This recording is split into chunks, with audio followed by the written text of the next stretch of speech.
ऐसे ऐसे agreement sign हुए हैं लिबरलाइजेशन के नाम पर कि आप चौंक जाएंगे। अमेरिका की एक कंपनी है जिसका नाम है पेप्सी कोला। पेप्सी कोला के साथ भारत सरकार ने एक एग्रीमेंट साइन किया है कि हर साल Pepsi cola 10,000 metric ton chemical waste America से लाकर हिंदुस्तान में डंप करेगा। ये है लिबरलाइजेशन। और ये 2 साल से डंप होना शुरू हो गया है। सबसे पहली डंपिंग किया था पेप्सी कोला ने मद्रास के पास एक गांव है, और अब इस साल से पेप्सी कोला डंप कर रहा है उस केमिकल वेस्ट को। केरल में एक जगह है, उसका नाम है वाइपीन। वाइपीन बहुत सुंदर द्वीप है।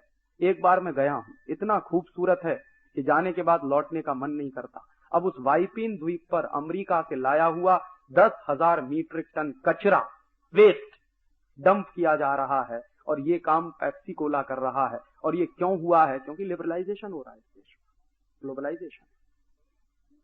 और ऐसे एक नहीं, हंड्रेड्स ऑफ एग्रीमेंट साइन हुए हैं कनेडियन कंपनियों के साथ, ऑस्ट्रेलियन कंपनियों के साथ, अमेरिकन कंपनियों के साथ, न्यूजीलैंड की कंपनियों के साथ, कि वो दुनिया भर के तमाम देशों का। कनाडा की एक कंपनी से तो ये एग्रीमेंट साइन हुआ है जिसको लेके हमने एक पिटीशन फाइल किया।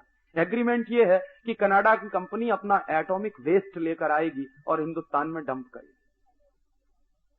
ये कंपनी पहले बांग्लादेश के साथ एग्रीमेंट करना चाहती थी। बांग्लादेश की सरकार भी इतनी होशियार है कि जब उनको पता चला कि ये लाने वाले क्या हैं, तो एटॉमिक वेस्ट आएगा, तो उन्होंने कहा नहीं, हम इसको परमिशन नहीं देने वाले।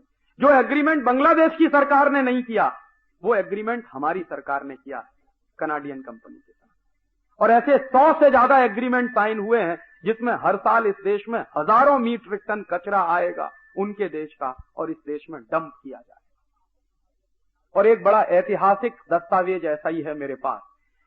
हॉलैंड की एक कंपनी है सीजवॉन वीवी, उसके साथ मनमोहन सिंह ने एक एग्रीमेंट साइन किया था। क्या एग्रीमेंट था? कि हॉलैंड के सुअरों का गोबर 1 करोड़ टन हर साल हिंदुस्तान में लाके डंप किया जाए। ये एग्रीमेंट किया मनमोहन सिंह, और उसके दस्तावेज मेरे पास। क्यों किया है? तर्क क्या था मनमोहन सिंह का? तर्क यह था कि हॉलैंड के सुअरों का जो गोबर है वो क्वालिटी में बहुत अच्छा है। क्यों अच्छा है क्वालिटी में? तो वो तर्क दे रहे थे। जब हमने कहा कि ये आपने क्यों किया, तो एक दिन दिल्ली की एक मीटिंग में उन्होंने इस सवाल पर जवाब देते हुए कहा कि हमने इसलिए ये एग्रीमेंट साइन किया कि हॉलैंड के जो सुअरों का गोबर है वो बहुत अच्छा, क्वालिटी में बहुत अच्छा। और दूसरा क्यों अच्छा है? क्योंकि वहां के सुअर सोयाबीन खाते हैं।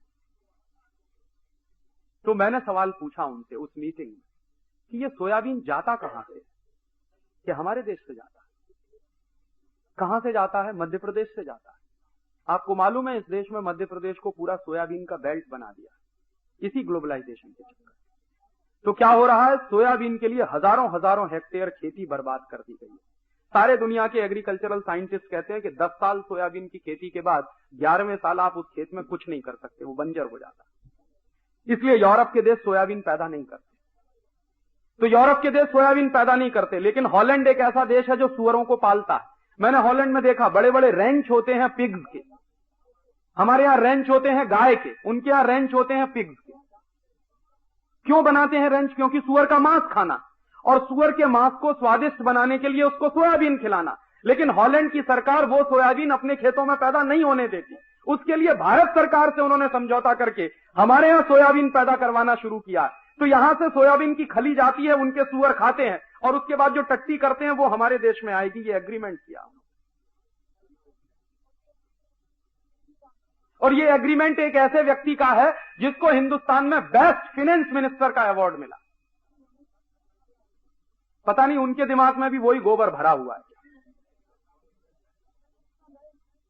और जब हम कोर्ट में गए ये सब बातें लेकर, और मनमोहन सिंह को लगा कि अब फंसने वाले हैं, और जवाब नहीं देते बन रहा था उनको, कोर्ट ने नोटिस इशू कर दिए थे। इसको हमने पब्लिक इंटरेस्ट पिटीशन बनाया था। तो मनमोहन सिंह ने फिर बाद में प्रेशर में आके वो एग्रीमेंट कैंसिल किया। ऐसे एग्रीमेंट साइन होते हैं इस देश में, लिबरलाइजेशन और ग्लोबलाइजेशन। कोई एक मॉनिटरिंग कमेटी नहीं है इस देश में जो ये छांटती हो कि क्या एग्रीमेंट साइन हुआ है और उसके क्या परिणाम होने जा रहे हैं इस देश में। एक भी कमेटी ऐसी नहीं बनाई भारत